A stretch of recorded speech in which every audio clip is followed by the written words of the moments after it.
Good morning, students. Welcome to my accountancy class. Hope you all are fit and fine. Before starting to today's class, I would really like to appreciate some of the students who are taking actively part in accountancy class. Uh, some of the students like Gandharv, whom I didn't expected them, but they are now showing interest and they are solving questions.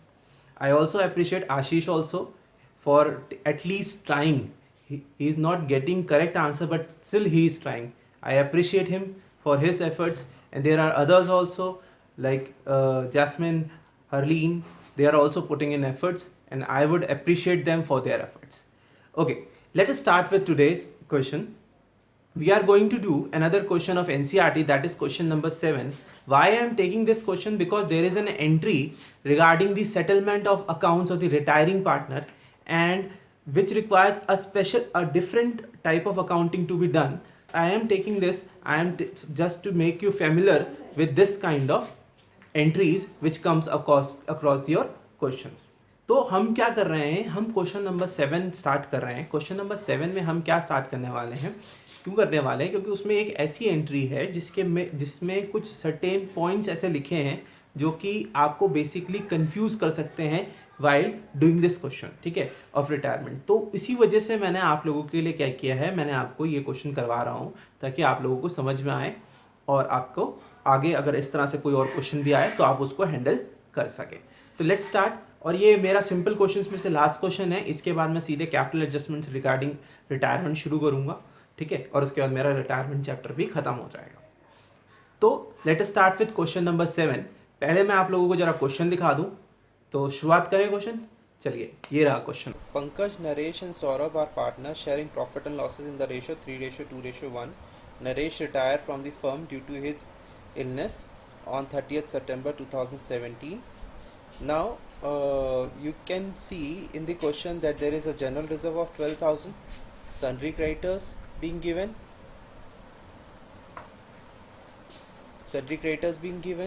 bills payable is there, outstanding salary, provision for legal damages. Here bank is having 7,600 balance. Remember, this is very important. You have to keep this in mind while we are doing the question later on. Okay, तो bank में कितने दे रखे 7,600. ये हमें important है, ये ध्यान देना है, ये बाद में हमें क्वेश्चन में काम आएगा. ओके, डेटर आपके 6,000 के हैं. There is a provision for doubtful debt also, that is of 400. Stock 9,000, furniture 41, and premises of 81,000. Premises have appreciated by 20%, and stock to be depreciated by 10%, and a provision for doubtful debt was to be made on 5% on debtors. Further provision for legal damages is to be made for 1,200 on furniture to be brought up to 4,500. ठीक है, तो वही उसमें 3-4 चीज़ें बता रखी हैं कि प्रीमाइसेस आपको 20% से बढ़ाना है, स्टॉक आपको 10% डिक्रीज करना है, provision for doubtful debt was to be made at 5% on debtors. So provision you have to make at the rate 5% on debtors. When you will calculate this provision on 6,000, it will become 300. Though presently we have provision for doubtful debt at 400, that means we have to decrease provision for doubtful debt by ₹100. तो हमें उसे 100 रुपये से provision for doubtful debt को decrease करना है. Further provision for legal damages is to be made for ₹1,200. कह रहा है और फर्दर यानी और बढ़ाओ प्रोविजन फॉर लीगल डैमेजेस कितने से 1,200 से. ठीक है, फर्नीचर को ब्रॉट अप करना है 45,000 से, फर्म की गुडविल 42,000 दे रखी है. थर्ड वाला पॉइंट इंपॉर्टेंट है जिस वजह से मैं क्वेश्चन करा रहा हूँ. कह रहा है कि 26,000 नरेश की कैपिटल जो रिटायर कर रहा है उसको तो तुरंत उसके लोन में ट्रांसफ़र कर दो, वो उसके लोन में ट्रांसफ़र कर दो, और जो बैलेंस है and the balance be paid through bank. कह रहा बाकी जो बचा वो पेमेंट कर दो.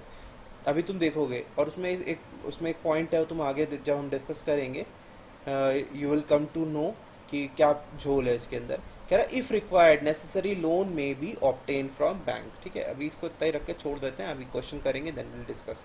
रिमेंबर, ये पॉइंट तब वैलिड होगा जब हम पार्टनर्स कैपिटल बना लेंगे एंड देन नरेश का कैपिटल निकाल के जब उसकी पेमेंट करने की बारी आ जाएगी. इसके बाद Naresh share of profit till the date of retirement to be calculated at the rate 60,000. Sorry, we don't have to consider this. This question has been modified by me for you. Okay, so we are not considering this because we are not taking the retirement within the mid of the year. We are taking retirement when the balance sheet is being prepared. Okay, so new profit sharing ratio is being given, which is 5:1. Hope student you have understood what is given in the question. Let us start the solution. The very first thing what we are going to calculate, we are going to calculate gaining ratio. Yes, in this question we are going to calculate. The reason is because new PSR is clearly being mentioned in the question. So whenever there is a new PSR mentioned in the question, you cannot take gaining ratio directly as we were doing earlier. Because in earlier cases, case number 1 was applying, but here new PSR is mentioned. So always keep this in your mind. Whenever new PSR is given in the retiring question, you cannot take gaining ratio directly. Okay understood. तो जब भी gaining ratio question में mention होगा तो आप कभी भी directly नहीं ले सकते. तो सबसे पहला काम तो हमें क्वेश्चन में यही करना है. क्वेश्चन को देखते ही हमें उसका गेनिंग रेशियो कैलकुलेट करना ही करना है. तो करिए गेनिंग रेशियो कैलकुलेट. हमारे पास ओल्ड पीएसआर क्या था? We have three partners Pankaj, Naresh and Saurabh.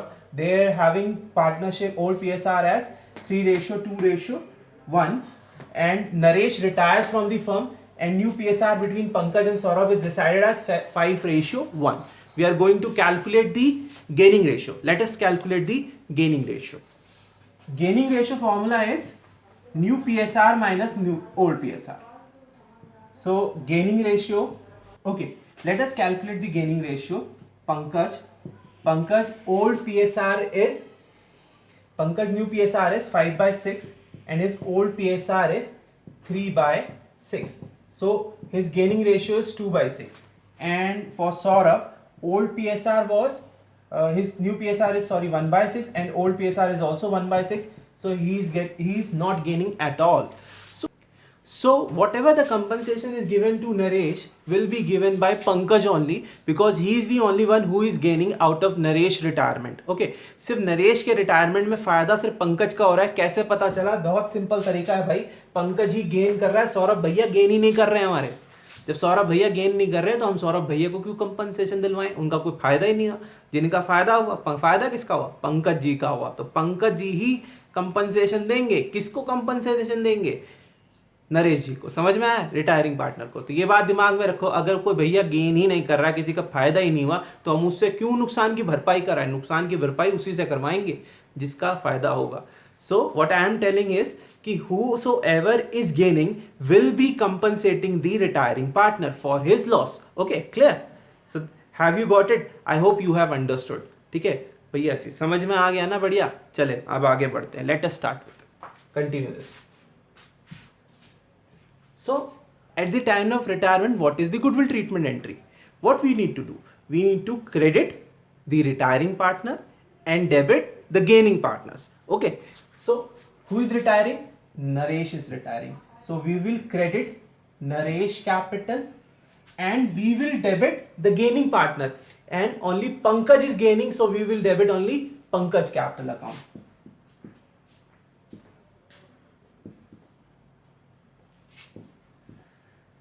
Now, how much amount will be credited to Naresh capital for this goodwill treatment? Basically, whatever his share is in the firm's goodwill, that amount will be credited to his account. मतलब कितना पैसा मिलेगा भैया नरेश को compensation में? वो उसको मिलेगा जितना उसका शेयर है फर्म की गुडविल में. उसका शेयर कितना है? शेयर कितना है नरेश का? 3:2:1 था. नरेश जी बीच वाले भैया थे. बीच वाले भैया का कितना शेयर था? 2. तो 2/6 into firm's goodwill. So firm's goodwill is 42,000 given in the question. है ना बेटा? जब क्वेश्चन पढ़ा था देखा था ना, उसमें गुडविल की वैल्यू कितनी दे रखी थी? 42,000 दे रखी थी. तो 2/6 into 42,000, that is 1/3 of 42,000 is 14,000. So 14,000 needs to be compensated to Naresh and that will be compensated by Pankaj. वो नरेश के कैपिटल में कितना जाएगा? 14,000. और कौन देगा उसे? पंकज देगा. कितना देगा? 14,000. क्लियर हो गया? बढ़िया. अच्छे से समझ में आ गया? बहुत बढ़िया. चलो बच्चों फिर ताली बजाओ. Let's continue. इसके बाद there are different adjustments regarding revaluation, and we'll start with those only. The first point said premises have to be appreciated by 20%. That means we need to appreciate the value of premises by 20%. So premises value is 80,000. So in order to increase the premises, what we need to debit? We need to debit premises by 16,000. Okay.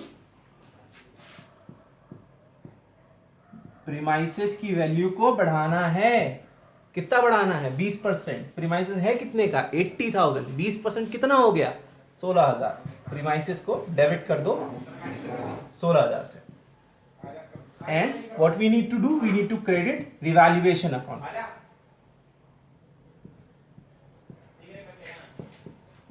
So we have created revaluation account. Hope you have understood this entry. Now let's take another continue with the other entry. Stock depreciated by 10%. That means we need to decrease stock by 10%. And in the question, stock is given worth rupees 9,000. So हमें क्या करना है? हमें stock की value को 10% से घटाना है. अभी स्टॉक कितने का है? 9,000 का. 9,000 का 10% कितना होता? 10% of 9,000 is 900.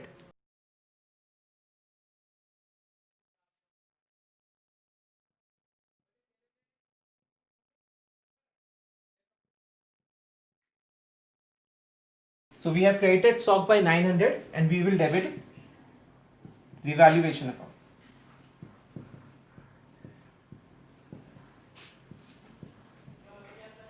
So this will be your entry, first two entries. Let us continue with the other. Let us continue with the next entry.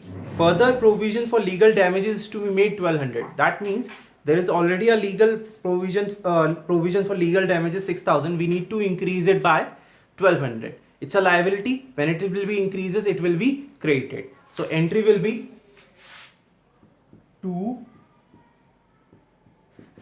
provision for legal damages 1,200, and we will debit it in revaluation account.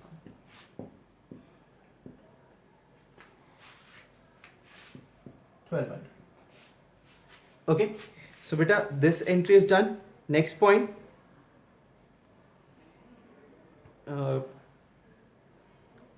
and furniture to be brought up to 45,000. That means we need to increase furniture to 45,000.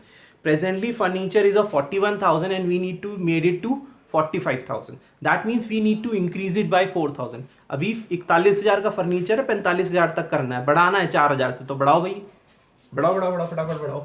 Asset increase करेगा क्या होगा? For need, when we need to increase the asset we need to debit it.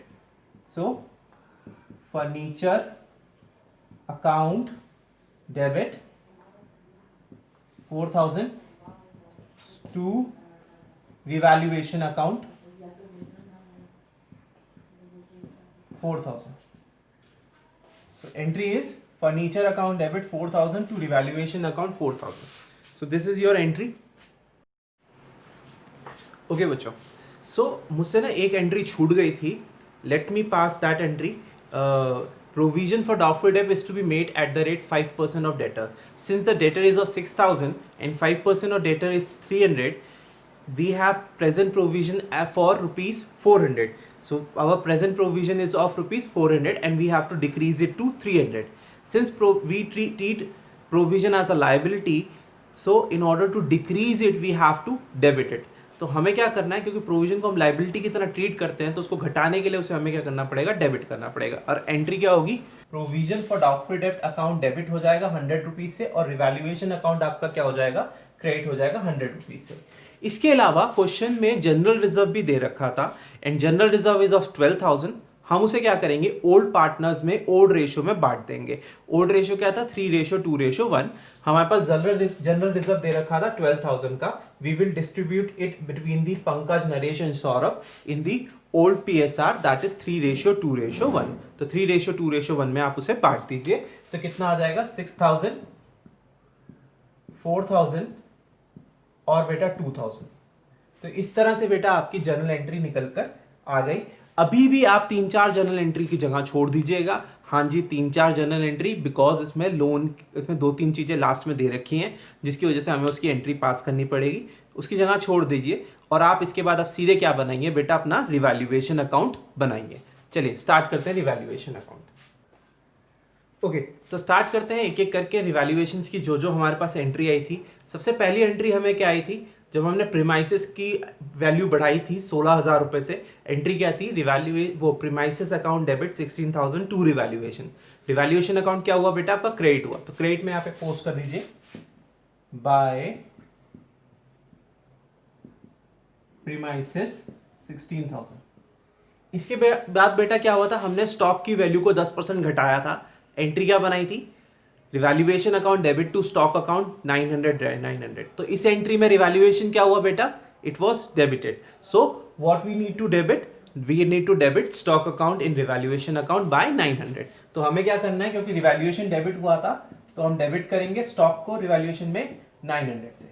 हो गया बेटा, ये भी post हो गया। इसके बाद अगली एंट्री देखो कब आई रिवैल्यूएशन की, अगली एंट्री भी रिवैल्यूएशन की ही थी। उसमें क्या हुआ था, उसमें उसने हमसे क्या कहा था, एक तो ये हो गया था 5%, हाँ, provision for legal damages increase करने को बोला था 1200 रुपीज से। तो एंट्री क्या बनाई थी हमने, revaluation account debit to provision for legal damages. Again revaluation debit हुआ था तो डेबिट में पोस्ट करेंगे to provision for legal damages.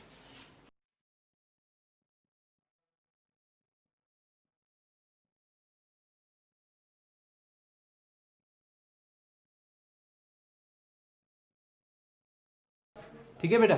इसके बाद फर्नीचर की वैल्यू 41,000 से 45,000 करवाई थी, 4,000 रुपए से फर्नीचर की वैल्यू बढ़वाई थी।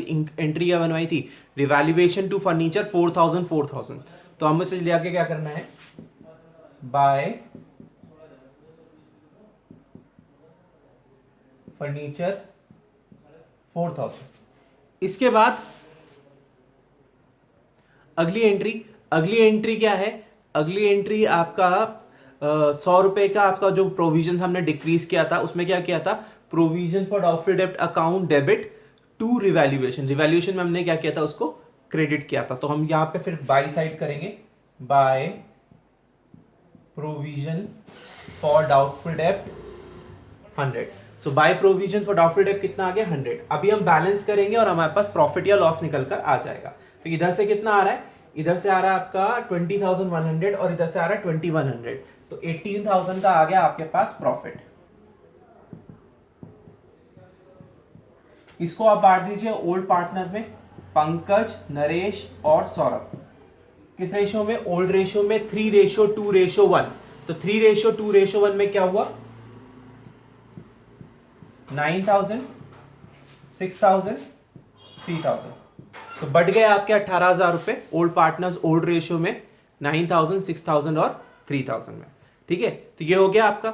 अब हम क्या करेंगे बेटा, अब हम बनाएंगे अपना पार्टनर्स कैपिटल। लेकिन उससे पहले एक एंट्री पास कर लो इस रिवैल्यूएशन के प्रॉफिट को डिस्ट्रीब्यूट करने की। मैं करूंगा नहीं, तुम अपने आप कर लो। रिवैल्यूएशन का प्रॉफिट है, पार्टनर्स में बटेगा तो उनकी कैपिटल क्या होगी, क्रेडिट होगी, कैपिटल बढ़ेगी। एंट्री पास क्या होगी, revaluation account debit to Pankaj capital account 9,000, to Naresh capital account 6,000, to Saurabh capital account 3,000। तो ये एंट्री पास कर लीजिए, मैंने जो अभी बोली, क्या, revaluation account debit to Pankaj 9,000, to Naresh 6,000, to Saurabh 3,000। तो इस तरह से आप अपनी पूरी एंट्रीज पास कर लीजिए और आपका हो जाएगा। ठीक है, अब आप क्या करें, अब आप बनाए पार्टनर्स कैपिटल अकाउंट। तो बनाइए बेटा पार्टनर्स कैपिटल अकाउंट।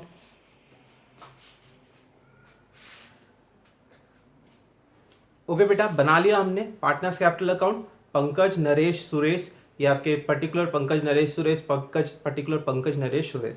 सबसे पहला काम बेटा हमें क्या करना है, सबसे पहला काम हमें क्या करना है, सबसे पहला काम हमें उनके बैलेंसेस लिखने हैं। और पंकज, नरेश और सुरेश के बैलेंसेस कितने हैं, 46,000, 30,000 और 20,000 लिख देते हैं। बाय बैलेंस ब्रॉट डाउन 46,000, 30,000 और 20,000। ठीक है, तो हमने क्या किया, पंकज, सुरेश और नरेश का जो भी बुक में आपको बैलेंस दे रखे थे वो बैलेंसेस मैंने यहाँ पे ब्रॉट डाउन कर दिए। इसके बाद अब हम क्या करेंगे, इसके बाद जब जब कैपिटल की एंट्री आई तब तक पोस्ट करेंगे। तो पहली एंट्री बेटा आई थी गुडविल ट्रीटमेंट में, जिसमें क्या एंट्री बनी थी, पंकज टू नरेश आपका 14,000। तो पोस्ट कर देते हैं उस एंट्री को। उस एंट्री को पोस्ट करेंगे तो क्या होगा, नरेश में आएगा by Pankaj 14,000। Naresh capital credit हुआ था तो नरेश में बाय पंकज 14,000, और पंकज का कैपिटल उस एंट्री में डेबिट हुआ था 14,000 पंकज के डेबिट में टू नरेश कैपिटल। एंट्री हो गई, ये हो तो हो गई गुडविल ट्रीटमेंट की। बेटा इसके बाद कब आई गुडविल की, वो पार्टनर्स कैपिटल। इसके बाद पार्टनर्स आया बेटा जब जनरल रिजर्व हमने बांटा था। तो जनरल रिजर्व बांट दो बेटा, बाय जनरल रिजर्व 6,000, 4,000, 2,000। इसके बाद बेटा जब हमें रिवैल्यूएशन में प्रॉफिट हुआ था 18,000 का, तो 9,600 और 3,000 हमारे पंकज, नरेश और सुरेश में क्या हुए थे, क्रेडिट हुए थे बाय रिवैल्यूएशन अकाउंट 9,000, 6,000, 3,000। तो 9,000, 6,000, 3,000 हमने क्या कर दिया, क्रेडिट कर दिया। तो ये चीजें थी बेटा, हमने पोस्ट कर दी। अभी यहीं से बेटा पॉइंट आ जाता है, ठीक है ना। यहीं से क्या आता है कि नरेश का जो कैपिटल का जो बैलेंस है उसमें ये डी, जिसमें ये वाला पॉइंट आप देखेंगे, कौन सा पॉइंट था, थर्ड वाला पॉइंट था। थर्ड वाले पॉइंट में क्या कह रहा था, ₹26,000 from Naresh capital to be transfer to his loan account. क्या कह रहा था कि 26,000 रुपए तो नरेश की कैपिटल से लोन में ट्रांसफर कर दो, बैलेंस की उसको बैंक के थ्रू पेमेंट कर दो, और जो बैंक में कम रह जाए, क्यों ऐसा इसने क्यों कह रहा कि बैंक में जो कम रह जाए, क्योंकि अगर आप क्वेश्चन को देखना, मैं आपको क्वेश्चन दिखाता हूं, देखो जरा क्वेश्चन। तो क्वेश्चन में अगर तुम देखोगे तो क्वेश्चन में तुम्हें क्या दे रखा है, क्वेश्चन में तुम देखोगे तो तुम्हारे पास बैंक का जो बैलेंस है वो 7,600 का है। कितने का है, 7,600 का। तो पंकज के 54,000 की पेमेंट करनी है, 26,000 रुपए वो कह रहा लोन में हम ट्रांसफर कर देंगे इन पर, यानी 28,000 रुपए की हमें पेमेंट करनी है, और 28,000 में उसके पास 7,600 ही बैंक में पड़े हैं, यानी 20,400 रुपए जो रह जाते हैं, 20,400 जो रिमेनिंग हो जाते हैं, 28,000 माइनस 7,600, 20,400, उसका उसे क्या करना पड़ेगा, उस 28,000 का पेमेंट करने के लिए उसे 20,400 का लोन लेना पड़ेगा। मैं फिर से समझा रहा हूं, देखो 54,000 का बैलेंस आ रहा है, उसमें से 26,000 तो उसने कहा उसके लोन में ट्रांसफर कर दो, ठीक है, लोन में ट्रांसफर कर दिया। Still 28,000 is to be paid to Naresh. वो उसने कहा कि हम उसकी पेमेंट करेंगे बैंक से। पर भाई बैंक से तुम कहां से करोगे, बैंक में तो तुम्हारे पास पड़े हैं 7,600 रुपए। इसीलिए उसने कहा है कि जो भी कम रह जाएंगे उतने पैसे, यानी 7,600 उनके पास पड़े, यानी 28,000 की पेमेंट करनी है, 7,600 माइनस कर दो, 20,400 रुपए जो उनके पास कम रह जाएंगे उसके लिए वो बैंक से लोन लेंगे, ठीक है। तो इसको मैं आपको जरा एंट्री से समझा देता हूं। तो let's start with the entries as discuss. So journal entries क्या होंगी, जनरल एंट्री कुछ आपकी इस प्रकार से होगी कि देखो 26,000 का तो उसका कैपिटल से लोन में ट्रांसफर करना है, कैपिटल घटेगी लोन बनेगा, लोन एक लायबिलिटी है, क्रिएट होगी तो क्या होगा, क्रेडिट होगा। एंट्री क्या होगी, Naresh capital account debit to Naresh loan account. कितने का लोन बनेगा बेटा, सॉरी 26,000 का। फिर वही बात, 28,000 की पेमेंट करने को कह रहा है बैंक से, लेकिन बैंक में इतने पैसे हैं नहीं। बैंक में कितने पैसे हैं उसके, 7,600 रुपए। 28,000 की पेमेंट करनी है and he has only 27,600 in his bank account. That means he has to take a loan of 20,400। यही लिखा है क्वेश्चन में। तो हमारे बैंक में पैसे आएंगे, बैंक से जब हम लोन लेंगे बैंक अकाउंट डेबिट होगा, एसेट इंक्रीज करता है डेबिट होता है, बैंक अकाउंट डेबिट। कितने से डेबिट बेटा, 20,400, ठीक है। 7,600 है ही है, 28,000 की पेमेंट करनी है तो 20,400 का हमें जितना कम है उतना ही हम बैंक में डेबिट कर देंगे। To bank account debit 20,400 to credit करेंगे आप किसे, टू बैंक लोन अकाउंट, क्योंकि आपने लाइबिलिटी क्रिएट करी है, लोन लिया है 20,400 टू बैंक लोन अकाउंट। तो ये हो गया बेटा एंट्री। अब हमारे बैंक में 28,000 हो गए। अब हम पेमेंट कर देते हैं। किसको पेमेंट करनी है बेटा? हमें नरेश को पेमेंट करनी है। कर दो payment.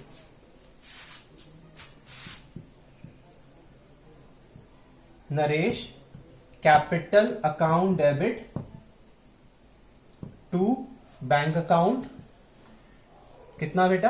Naresh capital to bank account, ये हो गया आपका 28,000। आई होप एंट्री समझ में आई। चलिए वापस कैपिटल अकाउंट में। होप तुम्हें समझ में आ गया कि एंट्रीज कैसे, मैंने तुम्हें एंट्री करके दिखाई तो तुम्हें समझ में आया कौन कौन सी एंट्री है। अभी जरा उन एंट्रीज को यहां पे क्या करते हैं, पोस्ट कर देते हैं।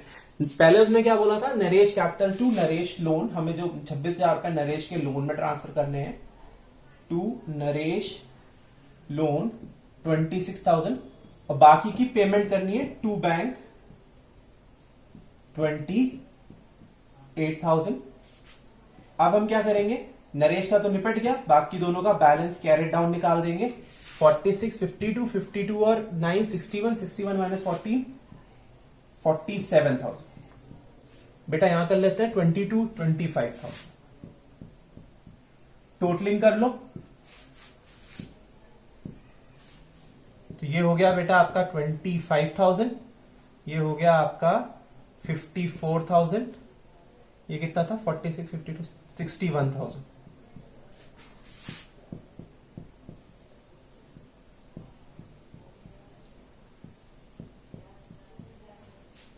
ठीक है बेटा, तो ये तो बन गया पार्टनर्स कैपिटल। ठीक है, अब बनाते हैं इसकी हम बैलेंस शीट। स्टार्ट करते हैं हम अपनी बैलेंस शीट। ठीक है, तो बैलेंस शीट शुरू करते हैं। तो बैलेंस शीट हम शुरू करते हैं। बैलेंस शीट में सबसे पहले हम देखते हैं एसेट साइड। एसेट साइड में देखते हैं क्या आएगा। सबसे पहले तो आएगा आपका एसेट में हम क्या लिखेंगे? बैंक। लिखे? बैंक है ना, लिख देना। सही कह रहे हो ना तुम लोग? बेवकूफों, अभी तो समझाया। सारा का सारा बैंक का बैलेंस तो यूज ही हो गया, बल्कि हमें तो उल्टा लोन लेना पड़ गया, तो बैंक में कुछ बचा ही नहीं है। ठीक है, 7,600 का बैंक में बैलेंस था, 20,400 रुपए का हमने और लोन लिया है, तब जाके हमने 28,000 की पेमेंट करी। तो हमारे बैंक में बचा क्या? नील बटे सन्नाटा। तो बैंक अकाउंट में कुछ भी नहीं आएगा। Move to next part, that is debtors. अब आपके डेटर्स कितने के हैं? अब आपके डेटर्स है 6,000। इसमें से प्रोविजन माइनस कर दीजिए, लेस प्रोविजन 300। तो डेटर में से प्रोविजन 300 माइनस कर दीजिए, 5,700 आपका डेटर का बैलेंस आ गया है। अब मैंने ये प्रोविजन 600 क्यों रखा? क्योंकि 300 क्यों रखा? क्योंकि as per the adjustment given in the question कि हमें जो नया प्रोविजन है उसको कितना लाना है? 5% ऑफ दी डेटर्स। तो 5% 300 कर दिया था हमने। ठीक है, इसके बाद बेटा अगला क्या दे रखा था? स्टॉक। स्टॉक था आपका 9,000 का बैलेंस शीट में, उसको उसने बोला था 10% रिड्यूस करो। तो अभी जो स्टॉक हो जाएगा वो कितने का हो जाएगा? 8,100। स्टॉक हो गया बेटा आपका कितने का? 8,100 का। इसके बाद बेटे स्टॉक हो गया आपका 8,100। इसके बाद बेटा आपका क्या था? फर्नीचर। फर्नीचर कितने का था? फर्नीचर था आपका 41,000 का। कितने का था फर्नीचर? 41,000। उसको उसने बोला इंक्रीज करके 45,000 कर दो। तो फर्नीचर हो गया आपका 45,000।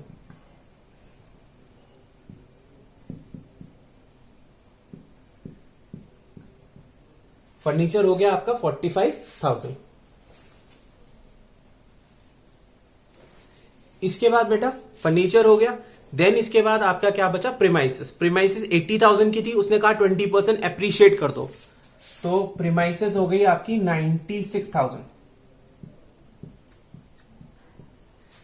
अब बेटा लाइबिलिटी साइड आ जाओ। एसेट साइड तो सारा हो गया।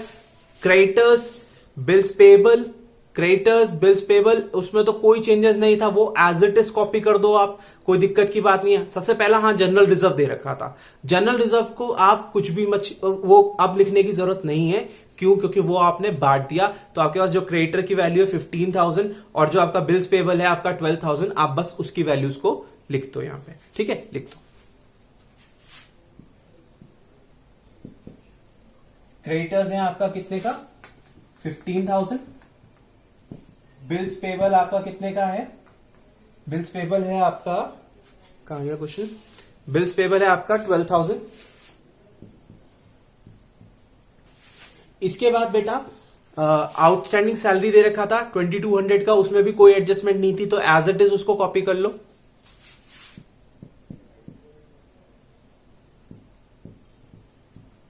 ठीक है, आउटस्टैंडिंग सैलरी आपने 2200 की एज इट इज कॉपी कर ली। इसके बाद जो प्रोविजन फॉर लीगल डैमेजेस दे रखा था 6,000 रुपए का, अब एज पर दी एडजस्टमेंट 1200 उसमें इंक्रीज करना है, तो 7,200 का हो जाएगा।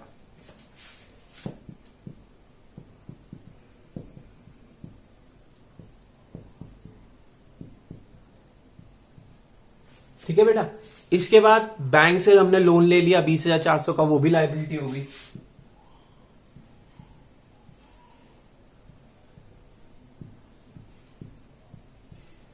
एंड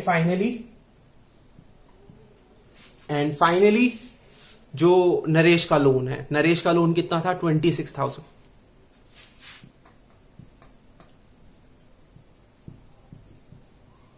बस बेटा आप कैपिटल लिख लो, मेंशन कर लो दोनों की जो भी है, और बैलेंस शीट टैली कर लो। बैलेंस शीट टैली कर जाएगी, आपका क्वेश्चन हो जाएगा आपका। इतना कर लीजिए आप अपने आप। ठीक है, तो मैं बंद करता हूं आज की क्लास, आपको वर्कशीट दे रहा हूं। वर्कशीट मुझे क्लास खत्म होने से पहले 2 मिनट में भर के दीजिए, ज्यादा नहीं, 2-3 क्वेश्चन ही दूंगा बस, उसमें वर्कशीट का कंप्लीट करके मुझे भेज दीजिए। ओके बेटा, थैंक यू बेटा, हैव अ नाइस डे।